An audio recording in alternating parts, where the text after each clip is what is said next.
நம்ம வீட்டில் எவ்வளோ ட்ரை பண்ணாலும் அந்த கோவிலில் கொடுக்கக்கூடிய புளியோதரையினுடைய டேஸ்ட்டு வரவே வராது. அப்போ கோவிலில் கொடுக்குற பிரசாதத்துக்கு மட்டும் எப்படி அதே டேஸ்ட்டை ஃபாலோ ஆகுது அப்படின்னு யோசிச்சிருக்கீங்களா? அதே சேம் டேஸ்ட்டை நம்ம வீட்லேயும் கொண்டு வர முடியும். அதுக்கு ஒரு சீக்ரெட் இன்க்ரீடியன்ட்ஸ் தேவை. ஃப்ரெஷ்ஷாக வறுத்து அரைக்கக்கூடிய அந்த பவுடர் தான் புளியோதரைக்கு ஒரு மேஜர் இன்க்ரீடியன்ட்ஸ். இன்றைக்கி நம்ம வீடியோவில் ஸ்டெப் பை ஸ்டெப்பாக கம்ப்ளீட்டாக கோவிலில் கொடுக்கக்கூடிய புளியோதரை டேஸ்ட்டில் எப்படி நம்ம வீட்டிலேயே செய்யலாம் அப்படிங்கிற வீடியோ தான் எடுத்திருக்கேன். Welcome to my channel. நான் உங்கள் பிரியா. என் சேனலை சப்ஸ்கிரைப் பண்ணி தொடர்ந்து ஆதரவு கொடுத்துட்ருக்கேன். உங்கள் எல்லாருக்குமே ரொம்ப நன்றி. இனிமேல் சப்ஸ்கிரைப் பண்ண போகிறவங்களுக்கும் ரொம்ப ரொம்ப நன்றி. ஃபஸ்ட்டு நம்ம அந்த சீக்ரெட் பவுடர் ரெடி பண்ணுறதுக்கான இன்க்ரீடியன்ட்ஸ் எல்லாம் பார்த்துடலாம். அதுக்கு நீங்கள் கடலைப்பருப்பும் உளுத்தம் பருப்பும் சம அளவு எடுத்துக்கோங்க. காரத்துக்கு தேவையான நீட்டு மிளகாய் எடுத்துக்கோங்க. உளுந்தும் கடலை பருப்பும் எதில் அளந்தீங்களோ அதில் பாதி அளவுக்கு தனியா எடுத்துக்கோங்க. 1 ஸ்பூன் அளவுக்கு வெந்தயம், 2 ஸ்பூன் அளவுக்கு மிளகு சீரகம், அதே 2 ஸ்பூன் அளவுக்கு கருப்பு எள் இல்லாட்டி வெள்ளை எள், உங்ககிட்ட எது இருக்கோ அதை எடுத்துக்கோங்க. இதுதான் முக்கியமான இன்க்ரீடியன்ட்ஸ். இது கூட கருவேப்பிலை போடணும் அப்படின்னா கூட போட்டுக்கலாம். இது எல்லாத்தையும் இப்போ நம்ம ட்ரை ரோஸ்ட் பண்ண போகிறோம். நல்லா பொன்னிறமாக வர வரைக்கும் ட்ரை ரோஸ்ட் பண்ணிக்கணும். கருகாமல் பார்த்துக்கோங்க. சாதம் ரெடி பண்ணுறதுக்காக நான் 2 அழகு போல் அரிசி ஊற வச்சுருக்கேன். கூடவே ஒரு பெரிய சைஸ் எலுமிச்சம்பழம் அளவுக்கு புளி எடுத்து ஊற வச்சுருக்கேன். நம்ம வைக்க போகிற புளி குழம்புலையும் உப்பு போடுவோம். சாதத்தில் தேவையான அளவுக்கு உப்பு மட்டும் போட்டுக்கோங்க. பெருமாள் கோவில் ஆகட்டும், முருகர் கோவில் ஆகட்டும், எந்த கோவிலுக்கு போனாலும் நான் ஃபஸ்ட்டு வாங்கி சாப்பிடக்கூடிய பிரசாதம் எது அப்படின்னு பார்த்தீங்கன்னா இந்த புளியோதரை தான். அவ்வளோ டேஸ்ட்டாக இருக்கும் கோவிலில் கொடுக்குறது.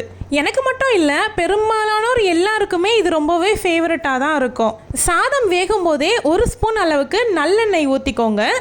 இந்த மாதிரி பண்ணுறதுனால சாதம் வேகும்போது ஒன்றோட ஒன்று ஒட்டாமல் நல்லா உதிரியாக நமக்கு கிடைக்கும். நான் கொஞ்சம் முன்னாடியே புளி ஊற வச்சுக்கிட்டேன். உங்களுக்கு வேணும் அப்படின்னா நீங்கள் சுடுதண்ணி ஊற்றி ஊற வச்சிங்க அப்படின்னா சட்டுன்னு ஊறி வந்துடும்.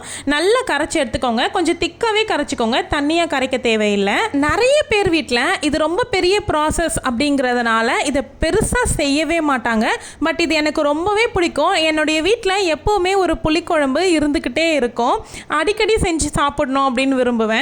வீக்லி ப்ரீ பிளான் பண்ணுறீங்க பார்த்தீங்களா சமையலுக்கு, அப்போது ஏதாவது ஒரு தொக்கு வகை வந்து வீட்டிலே இருக்க மாதிரி பார்த்துக்கோங்க. அந்த வகையில் இதையுமே நீங்கள் சேர்த்துக்கலாம். இந்த புளிக்குழம்பும் இந்த பவுடரும் ரெடியாக வீட்லேயே இருந்துச்சு அப்படின்னா நீங்கள் சட்டுன்னு ஈஸியாக புளியோதரை செஞ்சு அந்த நாளை நீங்கள் கழிக்க முடியும். உங்களுக்கு உடம்புக்கே முடியலை அப்படின்னா கூட இது ரொம்பவே ஹெல்ப்ஃபுல்லாக இருக்கும் உங்களுக்கு. நீங்கள் ரெடி பண்ணி ஃப்ரிட்ஜில் வச்சுட்டீங்க அப்படின்னா 10-15 நாள் கூட இது கெட்டு போகாமல் நல்லாயிருக்கும். அதே மாதிரி நீங்கள் எங்கேயாவது 1 டே ட்ரிப்பாக எங்கேயாவது வெளியே போகிறீங்க, இல்லை 2 டேஸ் ட்ரிப்பாக போகிறீங்க அப்படின்னும்பொழுது இந்த சாதம் ரெடி பண்ணி எடுத்துகிட்டு போயிட்டீங்க அப்படின்னா ஒரு நாள் ஃபுல்லாக கெட்டே போகாது. ஸோ உங்களுக்கு ஈஸியாக இருக்கும். ஹோட்டல் செலவு ரொம்பவே கம்மியாகும். நான் எப்போதும் வருஷம் சபரிமலைக்கு ஹஸ்பண்டும் பையனும் கிளம்பும்பொழுது இந்த புளியோதரையும் அதுக்கப்புறமா சப்பாத்தி ரெடி பண்ணி கொடுத்து அனுப்பிடுவேன். நம்ம ஆல்ரெடி ரெடி பண்ணி வச்சுருக்கேன் புளி தண்ணி கூடவே பெருங்காயம் தூள் சேர்த்திக்கோங்க. மஞ்சள் தூளும் உப்பும் இதிலேயே போட்டுடலாம். புளி குழம்பு எப்படி நம்ம ரெடி பண்ணி வைக்கிறோமோ அதே மாதிரி எலுமிச்சை குழம்பும் நம்ம ரெடி பண்ணி வச்சுக்கிட்டோம் அப்படின்னா அதுவுமே நமக்கு 1 வாரம் வரைக்கும் வச்சு நம்ம சாதத்தில் பிணைஞ்சு சாப்பிட்டுக்கலாம். இன்னொரு சின்ன டிப்ஸ் என்ன அப்படின்னா, நீங்கள் ஒரு 10-15 நாளைக்கு இதை ஸ்டோர் பண்ணி வச்சு சாப்பிட போகிறீங்க அப்படின்னும் பொழுது தாளிக்கும் பொழுது நீங்கள் உளுத்தம் பருப்பும் கடலைப்பருப்பும் போடாமல் தாளித்து வச்சுக்கோங்க. ஏன்னா அந்த 10-15 நாளுக்குள்ளே அந்த பருப்பில் புளிப்பு ரொம்ப இறங்கி நீங்கள் சாப்பிடும்போது பல்கூச்சமே ஏற்படுற அளவுக்கு ஆயிரும். ஸோ நீங்கள் எப்போ சாதம் கிளற போகிறீங்களோ அந்த டைம் மட்டும் கொஞ்சமாக பருப்பை வந்து எண்ணெயில் பொரிச்சுக்கிட்டு சேர்த்துக்கிட்டீங்க அப்படின்னா நல்லாயிருக்கும். மொறுன்னு வடித்த சாதத்தை ஆற வைக்கும் போதும் கூட நீங்கள் நல்லெண்ணெய் ஊற்றி கிளறி விட்டுருங்க. நல்லா ஆறி போயிட்டு ஒன்றோட ஒன்று ஒட்டாமல் சாதம் பலன்னு இருக்கும். இந்த டேஸ்ட் கொண்டு வர்றதுக்கு மெயினான ஒரு இன்க்ரீடியன்ட்ஸ் என்ன அப்படின்னா அது இந்த நல்லெண்ணெய் தாங்க. நல்லெண்ணெயில் செய்யும்பொழுது தான் அந்த டேஸ்ட்டை அப்படியே கொண்டு வர வைக்க முடியும். அதே மாதிரி நம்ம ப்ரிப்பேர் பண்ணுற அந்த பவுடர், இந்த பவுடரை நீங்கள் அரைச்சி ஒரு 3-4 மாதம் கூட நீங்கள் ஃப்ரிட்ஜில் ஸ்டோர் பண்ணி வச்சுக்க முடியும். இப்போ நீங்கள் அரைச்சி எப்படி வைக்கிறீங்களோ அதே ஃப்ரெஷ்னஸ் வந்து மெயின்டைன் ஆகும். இந்த பவுடரை நீங்கள் புளியோதரை செய்கிறதுக்கு மட்டும்தான் யூஸ் பண்ணணும் அப்படின்னு கிடையாது. நீங்கள் சாம்பார் வைக்கும்பொழுது கூட நீங்கள் டிஃபன் சாம்பார் வைப்பீங்க பார்த்தீங்களா, அதில் ஒரு 2 ஸ்பூன் போட்டிங்க அப்படின்னா கூட ரொம்ப நல்ல டேஸ்ட்டாக இருக்கும். அதே மாதிரி வெண்டைக்காய் பொரியல், அவரைக்காய் பொரியலில் லாஸ்ட்டில் இறக்கும்பொழுது 1 ஸ்பூன் போட்டு இறக்குனீங்க அப்படின்னா கூட ரொம்ப வாசனையாகவும் டேஸ்ட்டாகவும் இருக்கும். கடாயில் எண்ணெய் ஊற்றுனதுக்கு அப்புறமா கடுகு, உளுத்தம்பருப்பு, கடலைப்பருப்பு போட்டு பொரிஞ்சதுக்கு அப்புறமா காஞ்ச மிளகாய், கருவேப்பிலை, அப்புறம் வறுத்த வேர்க்கடலை இதெல்லாம் சேர்த்து நல்ல கலர் மாறினதுக்கு அப்புறம் நம்ம கரைச்சி வச்சிருக்கக்கூடிய புளி தண்ணியை சேர்த்துக்கலாம். இந்த புளியோதரை கோவில் ஸ்டைலில் மாறுறதுக்கு முக்கியமான இன்க்ரீடியன்ட்ஸ் பற்றி சொல்கிறேன்னு சொன்னேன்ல, அதுதான் நம்ம அரைக்கக்கூடிய அந்த பவுடர். இவ்வளோ நேரம் நான் சொல்லிட்டு இருந்தேன்ல, அந்த பவுடர் பற்றி தான் நான் பேசிக்கிட்டு இருந்தேன். குழம்பு நல்லா கொதிக்க ஆரம்பிச்சதும் இந்த பவுடரை நீங்கள் போட்டதுமே அந்த மனம் வீச ஆரம்பிச்சிடும் சூப்பராக. உங்கள் வீட்டில் எந்த அளவுக்கு காரம் சாப்பிடுவாங்களோ அதுக்கு ஏற்ற அளவுக்கு நீங்கள் பவுடர் போட்டுக்கோங்க. இந்த மாதிரி இதில் கொஞ்சம் பவுடரும் நீங்கள் கலக்கும்போது சாதத்தில் கொஞ்சம் பவுடரும் கூட போட்டு கலந்துக்கலாம். நான் அப்படி பண்ணல, குழம்புலேயே எல்லா பவுடருமே போட்டுக்கிறேன். நீங்கள் விருப்பப்பட்டீங்க அப்படின்னா நம்ம வேர்க்கடலை போடுறோம் பார்த்தீங்களா, அது கூடவே ஒரு 4 முந்திரி பருப்பும் போட்டு செய்யலாம், அப்போவுமே நல்லாயிருக்கும். இந்த பவுடர் போட்டு குழம்பை கலக்குனதுக்கு அப்புறமே வீடு முழுக்க அப்படியே செம்ம மணமாக இருந்துச்சு. உடனே சமைச்சு உடனே சாப்பிட போகிறீங்க அப்படின்னா கூட பரவாயில்ல, ஆனால் 10-15 நாள் ஸ்டோர் பண்ணி வைக்க போகிறீங்க அப்படின்னும்பொழுது கட்டாயமாக எண்ணெய் பிரிஞ்சு வர வரைக்கும் நல்லா கொதிக்க வைக்கணும். அப்போ தான் இது நல்லா இருக்கும்.